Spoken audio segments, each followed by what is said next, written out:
Okay, guys, let me say this up front.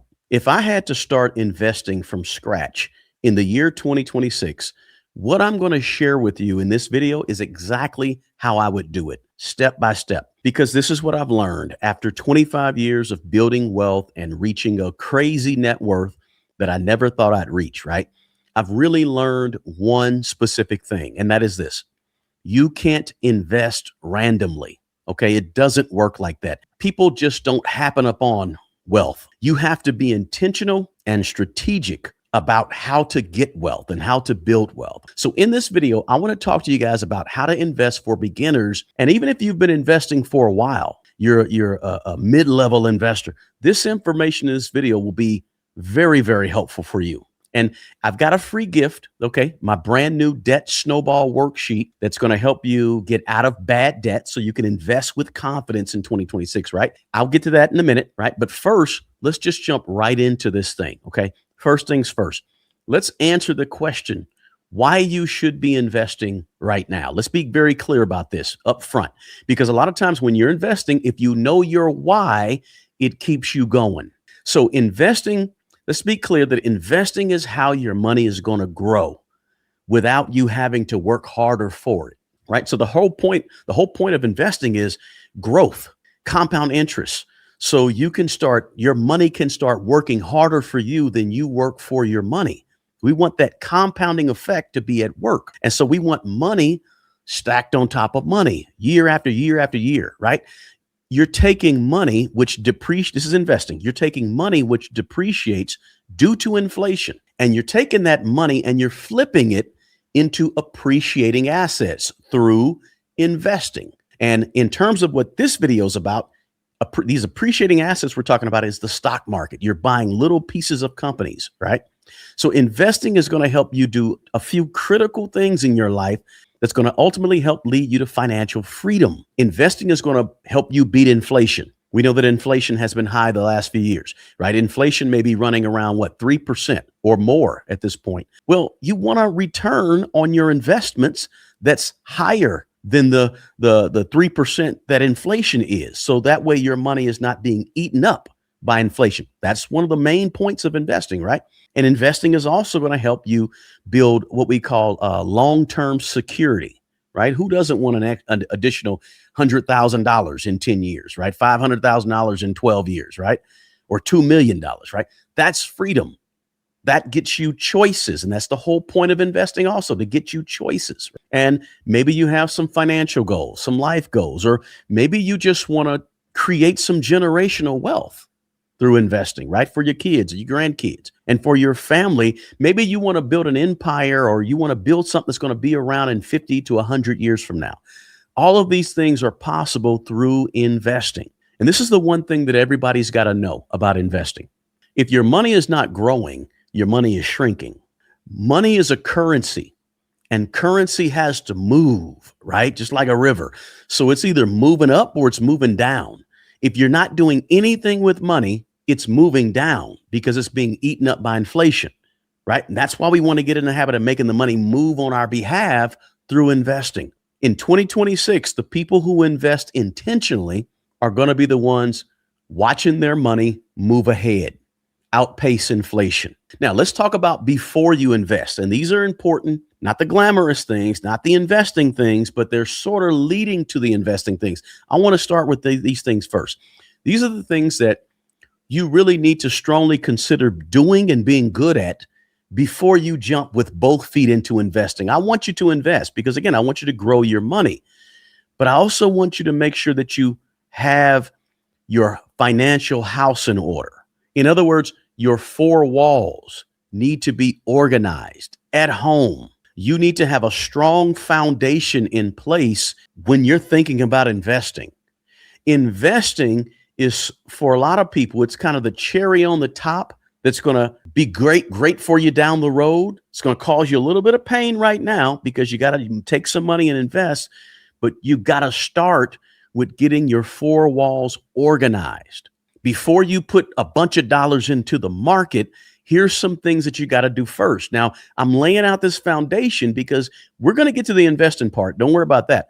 But we got to lay this foundation out first. The first thing is make sure you're doing a budget on a monthly basis, a unique written. It could be written. It could be on a Google spreadsheet, could be on an app, whatever it is. You need to be tracking your spending, a budget every single month that you follow and you follow up on and you revisit several times a month, right? This is your number one money managing tool is a budget. And it doesn't cost you anything to create a budget. It just costs you a little bit of time and a little bit of effort, but it doesn't cost money to track your money. You can track your money on a napkin, on a piece of cardboard. You can track your money on a piece of notebook paper. You're just tracking what comes in and what goes out. That's a budget. I like a zero-based budget so that you spend all of your money on paper first. So you need to be doing a written budget so you can keep up with you. Your budget is an accountability partner. Your budget is what sets up the guardrails for you. So you don't go too far this way, you don't go too far that way, because you're being held accountable by what you wrote on the piece of paper or in the Google spreadsheet, which is a budget. I would say a budget is the way that you know whether or not you're managing your money well or not. It's the scorecard for your managing and stewarding over your personal finances. So you want to track your budget, your expenses and your income. The other thing you want to be doing is you make sure you track your net worth. You can start this on January 1st, or you can do it at any point, right?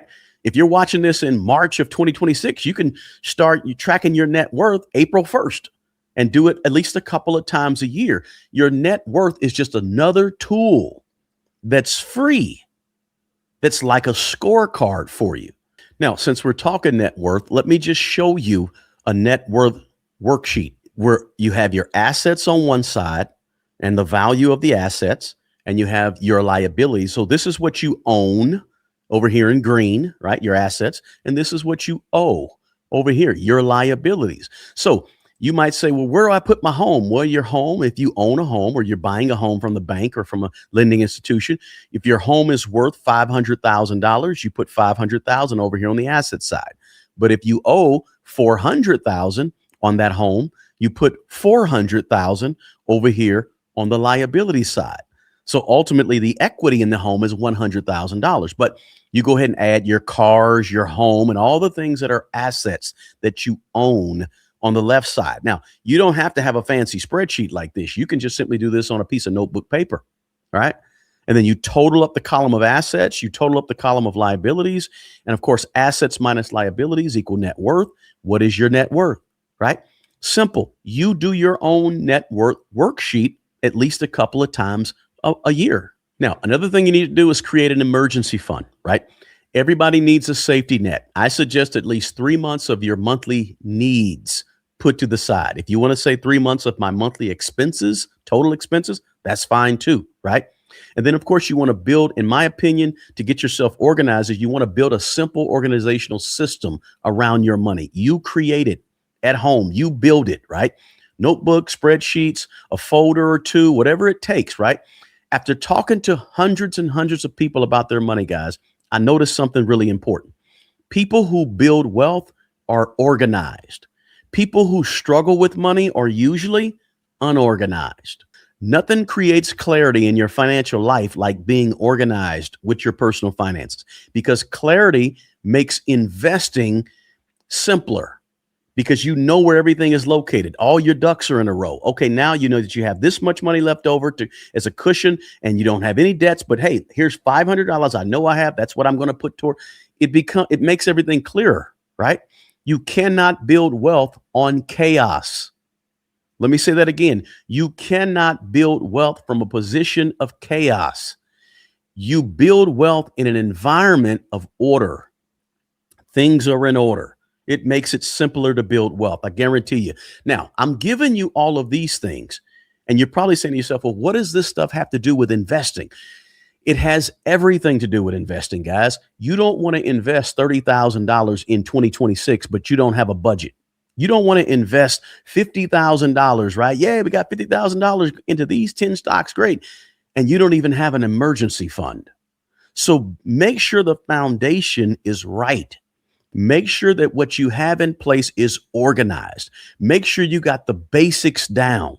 Like these are the things that give you a firm foundation that supports investing the right way, right? Speaking of the right way, before we dig into more specifics, which we got a bunch of them here, let's quickly mention bad debt. Okay, you want to get out of the bad debt as soon as possible. There's good debt, there's bad debt. Bad debt is debt on anything that's not appreciating or going up in value.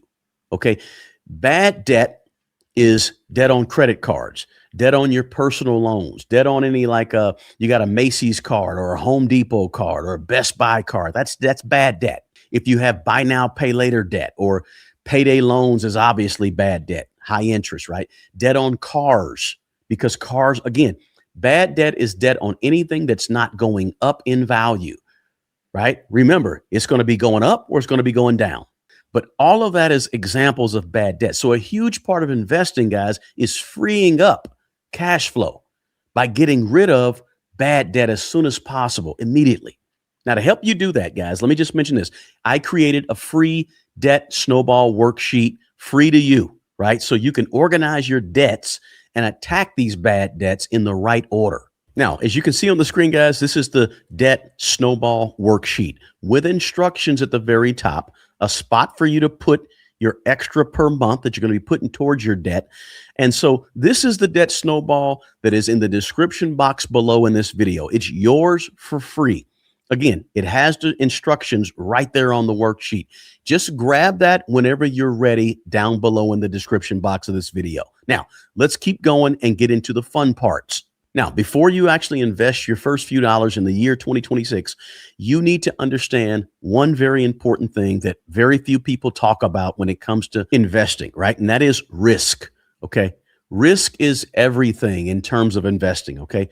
Every choice that you make is going to be tied to the amount of risk that you can tolerate. Your risk tolerance depends on things like your own personal risk tolerance depends on things like your age, right? Are you 25 or are you 55, right? Or older, right? It also, your risk tolerance depends on your timeline. In other words, when do you plan to use the money? You got to think through this stuff before you invest.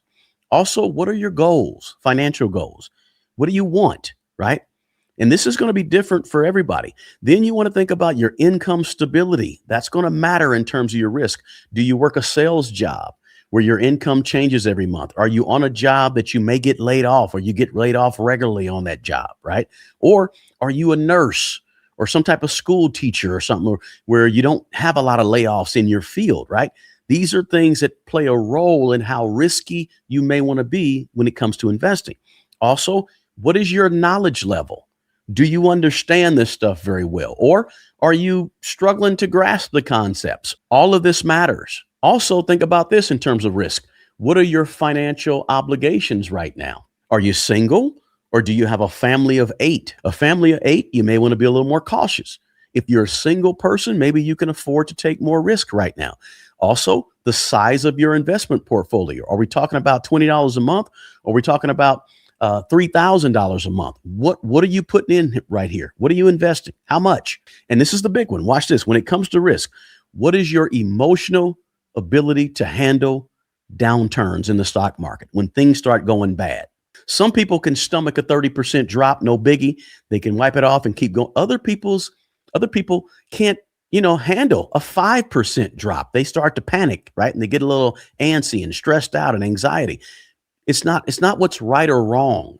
It's what is right for you in investing. Investing for each person is almost as individual as we are individuals, right? But you got to know your level, because choosing investments that don't match your risk tolerance is how people quit quickly because they can't take it.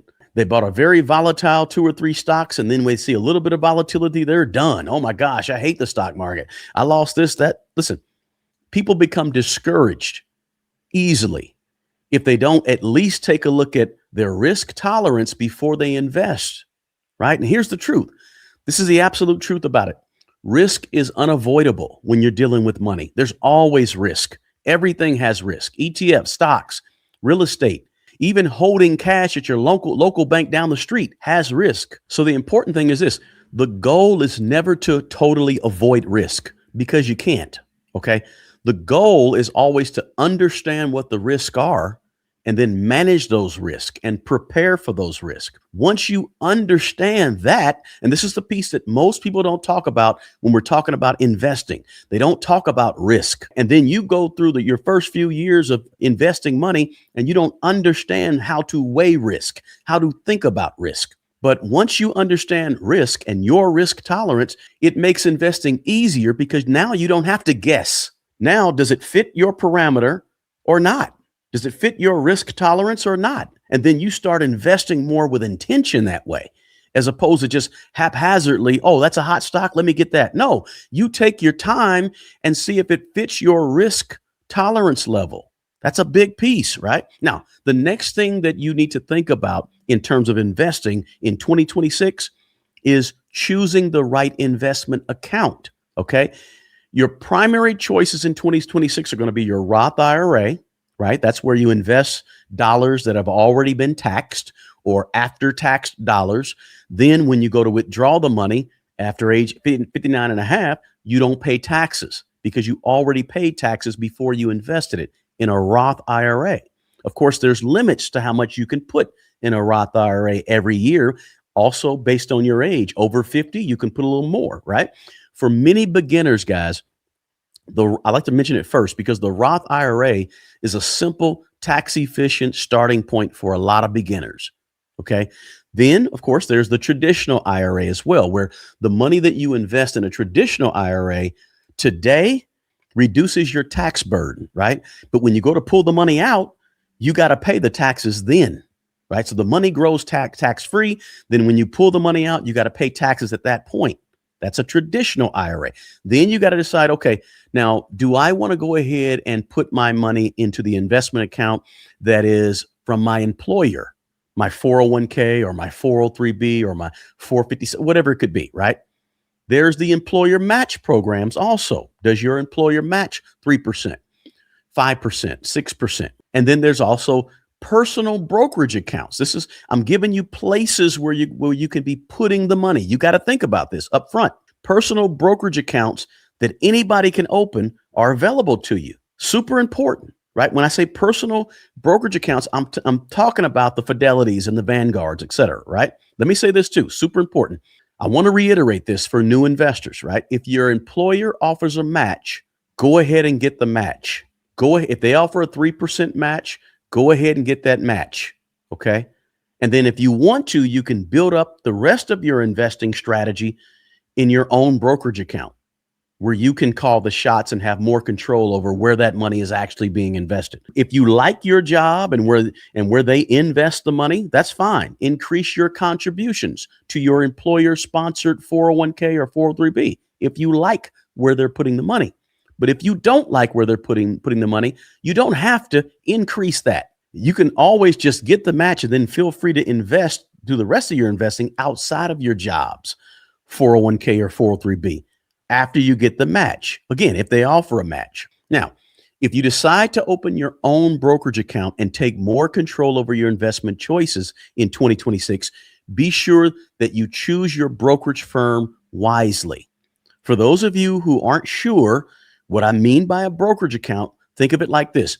Brokerages are just banks for investments, right? If you think about it like that, it becomes easier to picture. You know how you have local banks for your money? You got a local bank down the street, go put money in it. It's for your money.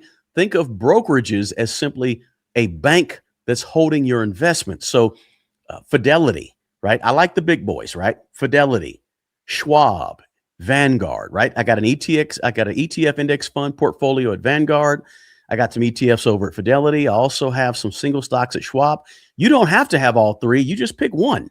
And then, of course, there's apps where you can do your investing on your phone, right? My favorite is Moomoo, right? Shout out to Moomoo. Very, very easy to use app. Excellent for beginners. Very solid. And it's super easy to use. Great platform. There's a link, by the way, a link to Moomoo in the description box below if you're interested in a super simple app to put on your phone. But the point is, you choose the brokerage that you feel comfortable with, right? What matters when you look at these different brokerages, they are different. Some have higher fees, some have lower fees. Some are easier to use than others, right? The platform and the interface of the platform is important. Is it a clean and user-friendly interface as far as you're concerned? See, for me, I think Schwab is a very, very easy to use interface. But I know other people that think Vanguard is way easier than Schwab, right? And then I know people that think Fidelity is, and you guys can let me know in the comments below which interface or which platform do you use. Just let me know in the comments below. I'm curious, right? The other very important point about deciding on what brokerage account, which brokerage firm you're going to use, is you want to make sure they have good customer service. Can you call them up and on their 1-800 number and get friendly service that's going to walk you through everything that you need? This matters a lot. It really does. Because if you're unsure about anything, you ought to be able to pick up that phone and dial that 1-800 number and be able to reach somebody and have a conversation, have somebody truly help you out. But as a reminder, your wealth is not built by which brokerage account or which brokerage platform you choose. That's not going to make a big difference. It's just what you're comfortable with. Your wealth is going to be built by your behavior in terms of what you actually put into that brokerage account. Just pick the platform that you're most comfortable with. Just remember this. I'm trying to build you into a successful investor. I could have just jumped right on here and started giving you ticker symbols, right? Do this, do that. Look at that. No, I want you to be a well-rounded, intelligent investor who is approaching investing in the right way, in a lasting, sustainable way. Now, something else you got to think about is this. You need to be building your own personal financial or investing strategy. This is the one that literally almost nobody does this. Point blank, almost nobody does this. But if you do it, if you have a written strategy, personal investing strategy, you're going to be well ahead of most people because you're going to be entering into investing in an intelligent way that's strategic and intentional. And this is where people typically a lot of people go really, really wrong right here when it comes to investing. Most beginners that invest, they do so with absolutely no strategy. They just follow Kramer on TV, or they follow Warren Buffett's moves, right? Or Kathy Wood, or whoever you want to mention, right? Your strategy is your North Star. It's what keeps you, kind of guides you. Listen to others, take information from all different sources, read all the stuff, the books and the articles and all that good stuff. But you have to have a philosophy that's for you. Listen, you can try to dance like Michael Jackson all you want, but you can never dance like Mike. But here's the part that most people don't get. Michael Jackson can't dance like you, right? See what I'm saying? Only you can dance like you. You do the best version of you there is in the world. So what I'm saying is your investment strategy and philosophy is yours. It's not mine. And it has to work for you, right? It's what guides your decisions and keeps your emotions in check. Now, listen, to build your strategy, you need to answer these important questions. Okay. First, what is my goal? Second, what do I want money to do for me? Then you want to answer this question. Who am I in terms of an investor? What type of investor am I? What are my core beliefs about investing? What are my core beliefs about companies and businesses? What types of businesses do I understand the most? Right? Taken from that sort of that Peter Lynch mindset. You're going to be better at investing in the things that you already have an advantage in, things that you know. If you worked in the banking industry for 30 years, okay, you know some things about banks, right? If you worked in the hospital for 20 years, okay, you know some things about healthcare. So you need to figure out what types of businesses do I understand. Maybe you worked in fast food. Okay, then you're going to know what's going on with some of the McDonald's and some of the larger corporations out there that handle fast food. Another thing you need to keep in mind, what's my timeline? When will I need the money? In 2030 or 2050, right? And then what level of volatility can I handle or risk? Do I like risk or do I totally hate risk? How involved do you want to be? Here's another one. Do you want to watch the market daily? Do you want to be watching ticker symbols daily? Right? Do you want to read 10Qs and 10Ks? Do you want to learn how to read candlesticks and read earnings reports and analyze earnings per share and PE ratios and free cash flow, right? Or do you not want to do all that? And if you don't know what any of that stuff is, by the way, rewind this video, get out a pencil or pen, write down what I just said and Google those terms and then come back to watch the rest of the video. But you got to ask yourself, do I want to get that level of depth in investing in 2026, 2027, whenever you're watching this, right? Because the deal is this: your personal investing strategy is what is ultimately going to determine, or should determine, things like your asset allocation. When I say asset allocation, I'm talking about that's how your assets are divided inside your overall portfolio among different asset categories. So in other words, what percentage do you own in single stocks? What percentage do you own in bonds? And what percentage do you own over here in cash equivalents? All of that is allocation. And the purpose of asset allocation is to balance risk and balance reward inside of your investment portfolio. Your personal investing strategy should tackle that. You should know that. Now, another thing that your personal investing strategy is going to determine is which specific investments you actually choose and how often are you going to invest? What is your level of risk? How do you react when the market goes down?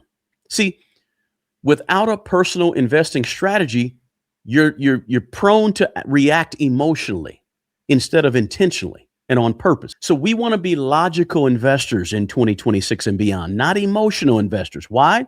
Because of this. Emotions are expensive and emotions will destroy you as an investor. But these are the types of things that your personal investing strategy should help you determine. Now, the next thing you're going to need to decide in 2026 is this: as an investor, is what are you going to be investing in specifically?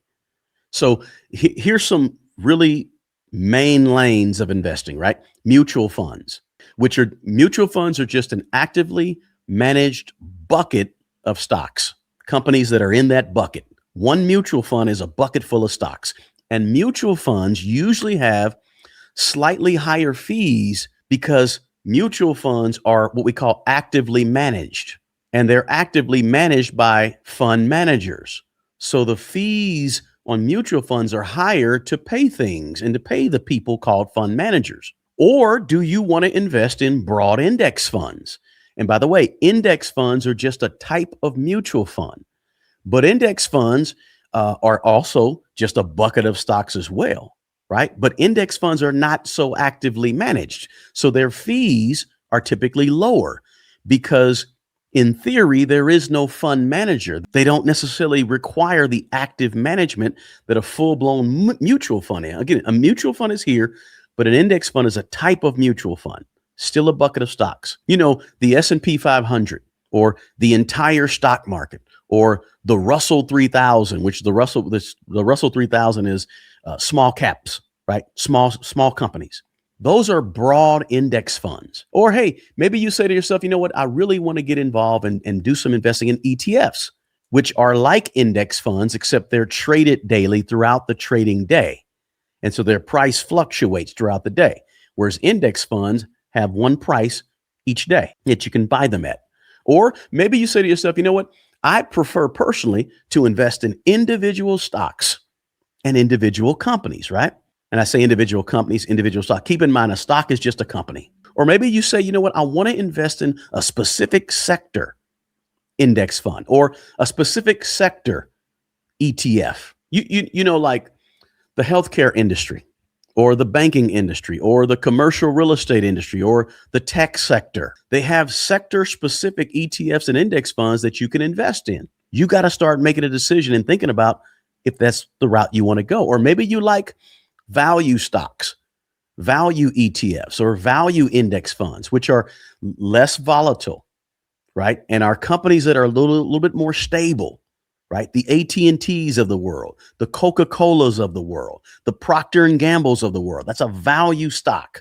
But there's also value ETFs and value index funds. Or versus growth, which are a little more risky. A growth stock is a Broadcom, an NVIDIA, companies that are probably thought of as companies that are going to do better than the market, right? Those are growth. There's more risk with the growth type stocks or growth type ETFs or growth index fund. Or maybe instead of value versus growth, you say, you know what?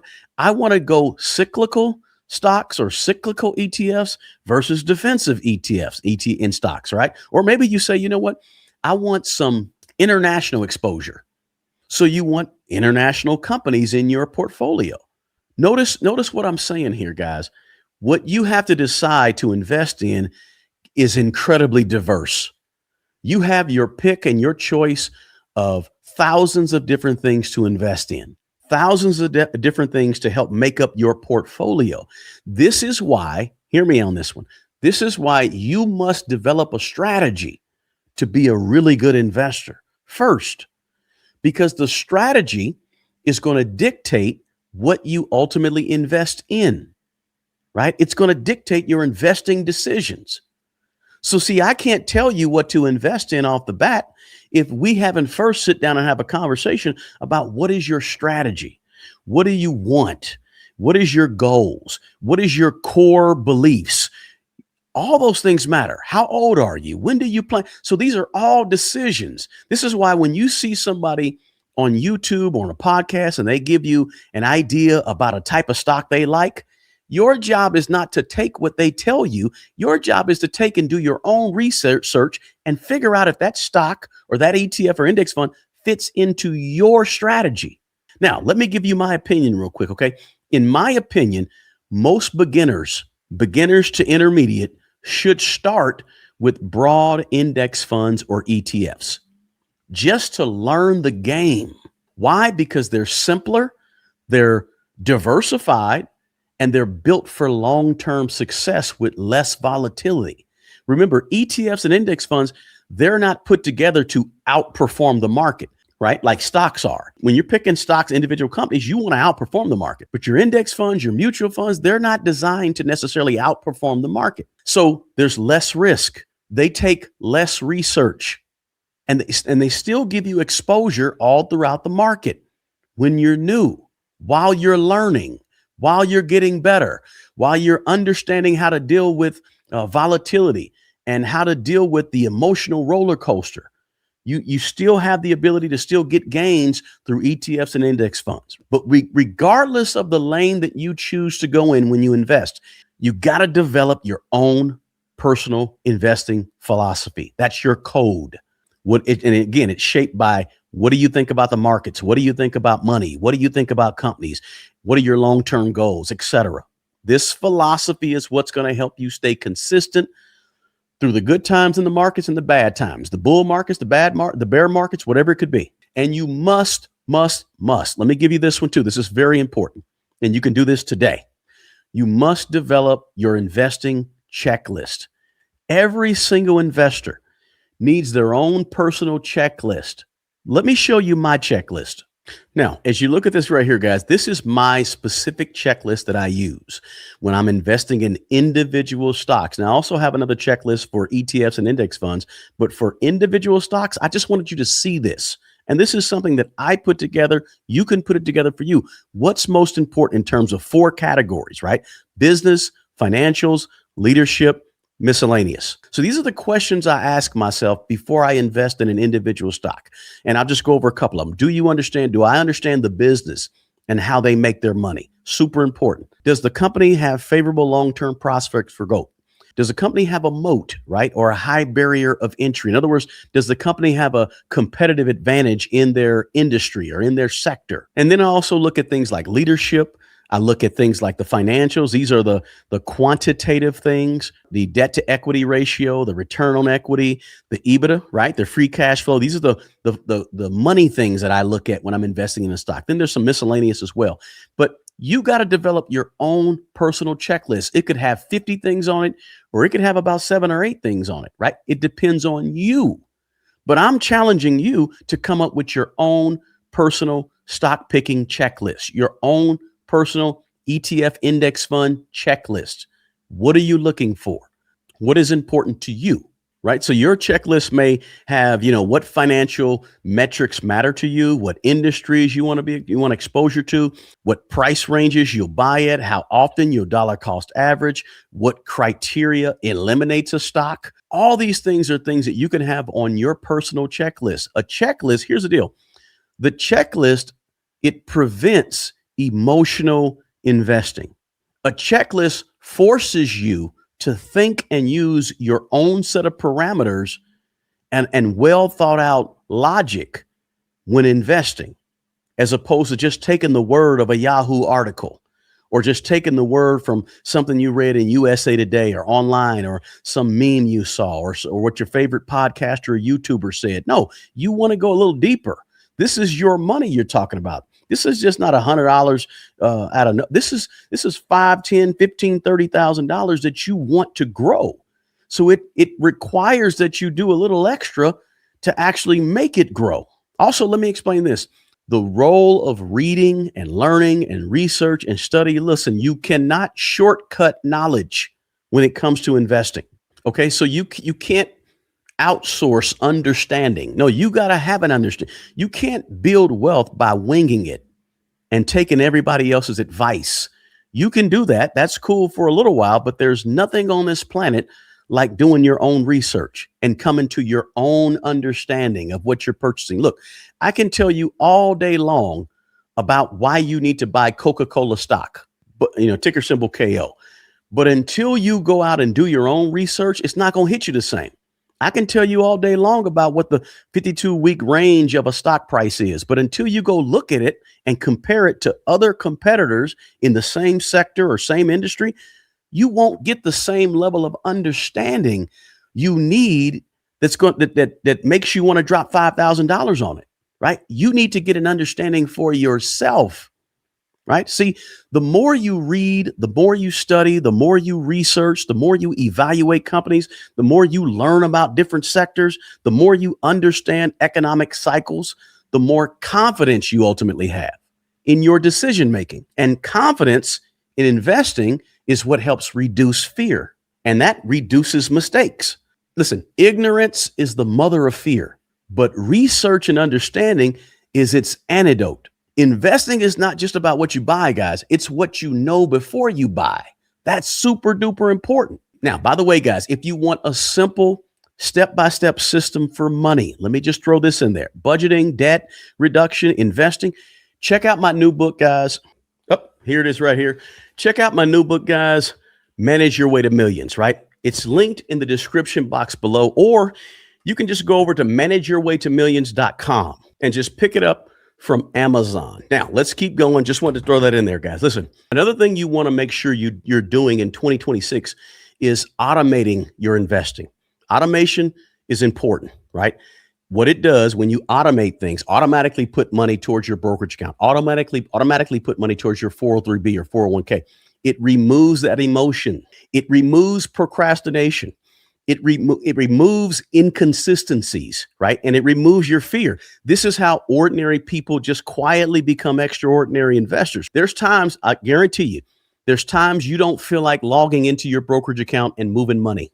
Life is lifing all around you. You're busy doing this, busy doing that, right? So just do it automatically. Just a quick plug for that, because that's really important to think about doing here in 2026 as much as you can. If you have a brokerage account, they allow you on a certain schedule every 2 weeks, on the 15th of the month, the 21st of the month, whatever it could be, to just drop money right into the brokerage account. Right now, let me give you a few common beginner mistakes you need to avoid. And then I want to give you my 8 golden rules to intelligent investing. Okay, here's what beginners often do wrong and you need to avoid. Don't trip on the FOMO, fear of missing out. Okay, remember all of the foundational building stuff that we did 20 minutes ago, we talked about 30 minutes ago.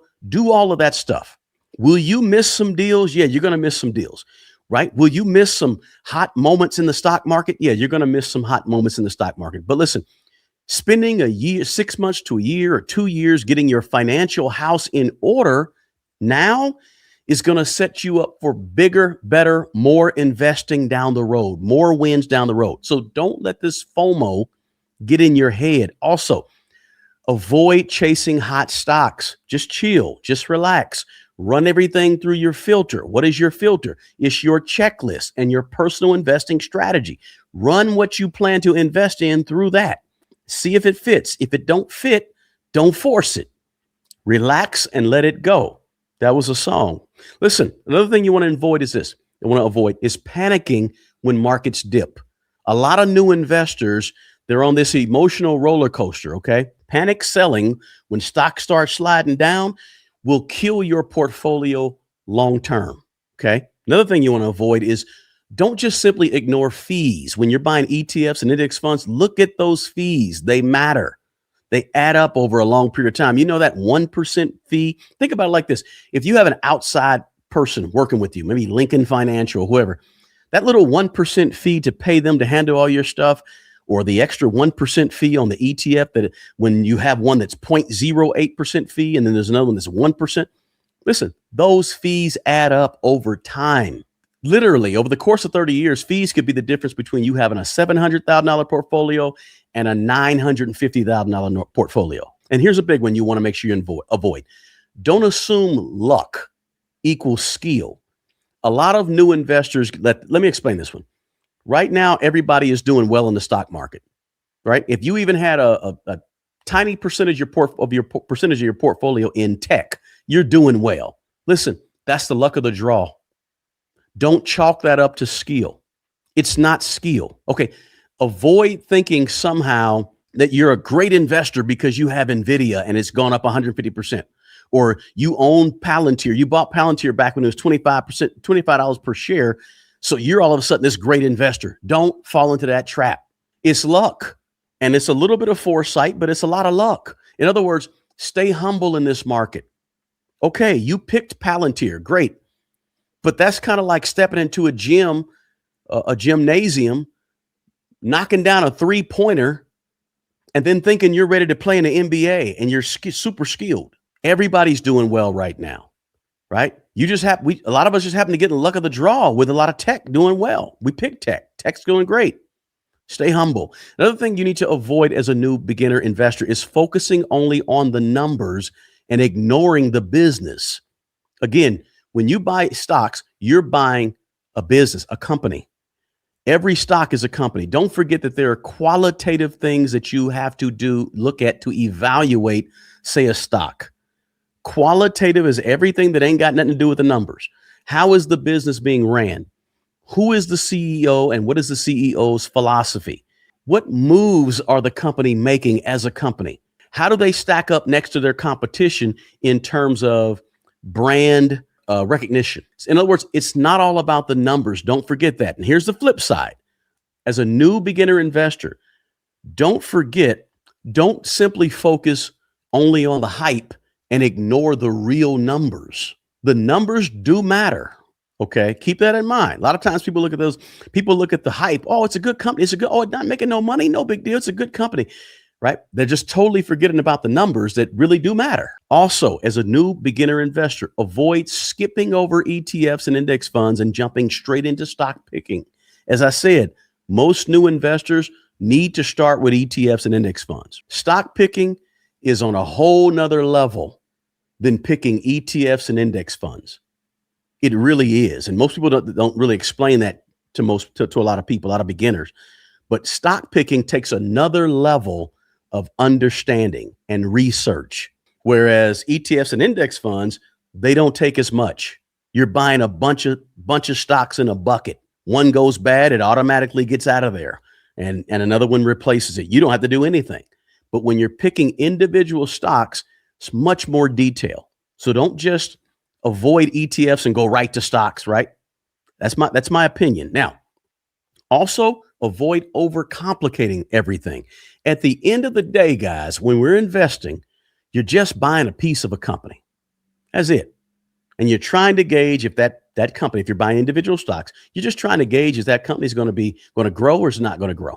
Don't make it more complicated than it has to be. Now, let me add something powerful for you guys. I want to give you my 8 golden rules of intelligent investing real fast. Number 1 is this: invest with a written plan. Some of the things I gave you is all about writing a plan. What are your core beliefs? What is your risk tolerance? What is your checklist for buying ETFs, index funds, or individual stocks? What is your philosophy in your investment strategy, right? Those are all parts of a written plan. So number 1 is this: invest with a written plan. Number 2 is stay consistent for decades. Don't try to time the market, jump in and jump out. No, stay in the market, stay consistent, maybe dollar cost average for a long, long time without borrowing you from the money and without stopping. Number 3 is this. The third golden rule of investing is this: never invest in what you don't understand. Okay. Really important. If you want to invest in it, go learn it. But I'm saying don't just jump into something you don't know anything about. If you don't know anything about tech, 80% of your portfolio shouldn't be tech, right? If you don't know about AI, you don't know much about AI, data centers, and all this, you shouldn't have most of your money in AI. It's risky. The fourth thing is this: always consider risk whenever you're investing. Super important. Don't forget there's risk. Think about them before you put your money in it. Number five is this: diversify intelligently. In other words, don't have all your eggs in one basket. But again, on the other side, you don't need 15 or 20 different baskets to invest intelligently or to diversify intelligently, right?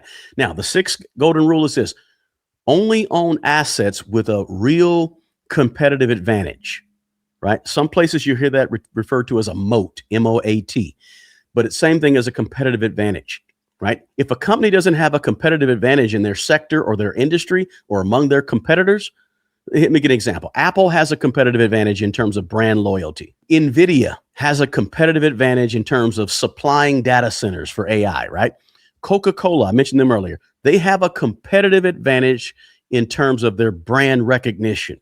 If you put two soda pops in front of somebody in one of the most remote villages in the world, and one says Coca-Cola and one says, Johnny's, 99% of the people on the planet are going to choose Coca-Cola because they've seen Coca-Cola's brand before. That's a competitive advantage based on their brand recognition.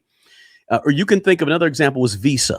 Visa has a competitive advantage because of their global network. You can use Visa almost anywhere in the world. You can't do that with Discover. So you want to buy assets that have real competitive advantages if you can. Now, number seventh golden rule of investing, intelligent investing, is reinvest dividends automatically. Why do I say that? The compounding effect there's been many studies to show this. The compounding effect of dividends is incredible. I'd rather, instead of giving me $200, $300, $500 check, $1,000 check every month, go ahead and reinvest that, because it's just going to compound on top of compound, very much so. The eighth golden rule of investing is simply this: master your emotions. And this may be the hardest one to do because it's contrary to our nature. We panic, we sell. Well, if you panic and you sell your stock and the stock's gone down, now you're selling a stock low and you lost. Removing emotion from investing is contrary to what we naturally do as human beings. But the point is this: don't panic. Now listen, these are the eight golden rules or the principles that I personally invest by. And if you follow them, you protect yourself from the mistakes that a lot of beginners make. Now let me do some recapping here. You want to start with the low-hanging fruit, guys. Get your four walls in order first: your budget, track your net worth, get an emergency fund, figure out what investment vehicles you want to invest in, like your 401k or your own brokerage account. And if your job doesn't match, get the match. That's automatically instant ROI, return on investment, right? Getting the match. But don't rely only on employer accounts. You have the option to get your own brokerage account. Use your own brokerage account to build a personalized plan that's designed for your life. And let me say this, guys, please consider investments beyond stocks and ETFs, right? Stocks are great. ETFs and index funds are wonderful. Great. I love them. But wealth can also be built through things like real estate. Things like if you're an investor in precious metals, gold and silver, land, bonds. Don't sleep on bonds. Bonds have a place. People don't talk about bonds very often, but the bond market is way bigger than the stock market, right? The bond market or the debt market, bond market is definitely a place that a lot of people slip on and don't even learn about. The bond market is complicated, but that's a possibility. There's commodities out there. There's also cash flowing businesses that are out there that could be invested in. Different assets, all of them are different asset classes, but same rules for the most part, right? Know what you're buying, understand the risk, don't panic, have a written plan. These same tenets fit for every type of investment that's out there, right? Now, again, if you want to invest with confidence, guys, you have to free up money by getting rid of the bad debt first. So do me a favor, grab your free debt snowball worksheet below. It's going to help you organize your debt. It's got all the instructions on there on how to fill it out. And you want to attack this debt in the right order. You're going to list your debts on that debt worksheet from the smallest debt to the largest debt. We're not going to trip on interest rates. That's the avalanche method. I prefer the debt snowball method. And so it's yours today. It's free. It's in the description box below. Yes, you're going to have to plug in your email address. Let me say this before I forget. Yes, you're going to have to plug in your email address to get it. But listen, I send out a weekly newsletter. No spam, no fluff, nothing like that. Right to the point, just information to help folks out, to keep people up to date on what's going on in the world around them in terms of money. And I give tips in those emails as well. So yes, you got to plug in your email, but it's a free worksheet, right? And it's a fillable worksheet, meaning that it's not just a PDF, it's fillable. You're going to put in your information, right? So grab that debt snowball below. Remember, make a plan on paper. Go ahead and start scared, right? Start small if you have to, but stay consistent. Think long-term, have a vision, have a plan, diversify, reinvest those dividends, keep all the emotions out of it. Don't invest in what you don't understand. And if you want to invest in it, go understand it and learn it. Keep things simple. This is how you're going to build wealth through investing for beginners and for everybody, right? In 2026 and beyond. Now, listen, guys, finally, if you want the full blueprint, not just for investing, but for budgeting, debt, cash flow, mindset, all that, check out my course, 4 Steps to Maximize Your Money. It's my complete system for taking control of your money from the ground up. And it's also linked below. Guys, I hope you got value out of this information. If you got value, share the information with somebody who you know. Also, go ahead and smash that like button and drop me a comment below. I want to hear from you. And listen, thank you so much for being here. I appreciate you guys more than you know. The absolute best person who's going to take care of the old you is the young you. Until the next video, peace.